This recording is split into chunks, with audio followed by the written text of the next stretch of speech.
nchi hii isingekuwa na neema na maendeleo mnayoyaona leo.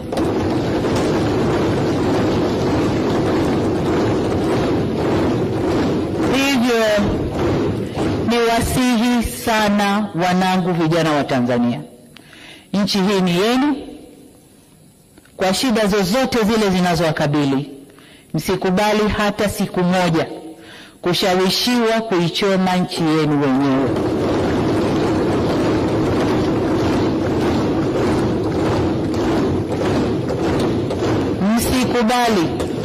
Msikubali kukata tawi la mti ambao mmeukalia. Msikubali kabisa. Hili nawaomba mlikatae kwa nguvu zenu zote. Ninyi ndio walinzi na wajenzi wa taifa hili, na wasihi kamwe msije kuwa wabomoaji wa taifa lenu. Mheshimiwa Spika, kuna wakati vijana hufuata mkumbo wa uhalifu kwa ushabiki. Ninatambua kwamba vijana wengi waliokamatwa na kushtakiwa kwa makosa ya uhaini hawakujua wanachokifanya.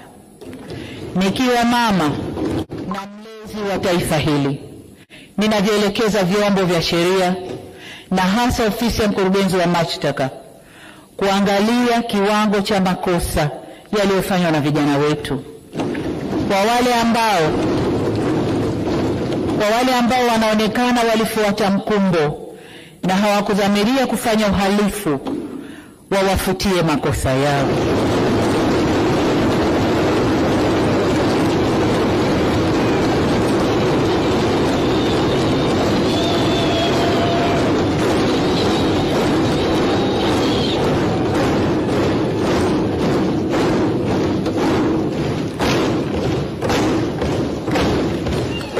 Asante waheshimiwa wabunge, nashukuru.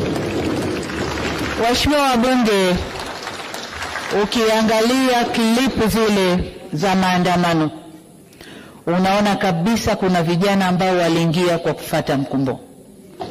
Wanaimba kwa kufuata ushabiki. Hawakuwa wanajua wanalolifanya. Kwa hiyo kama mlezi, kama mama, ndio maana naelekeza vyombo vya ulinzi na usalama, hasa ofisi ya DPP, kuchuja viwango vya makosa, na kwa wale waliofuata mkumbo basi waseme nao kisha wawaachie waende kwa wazazi wao.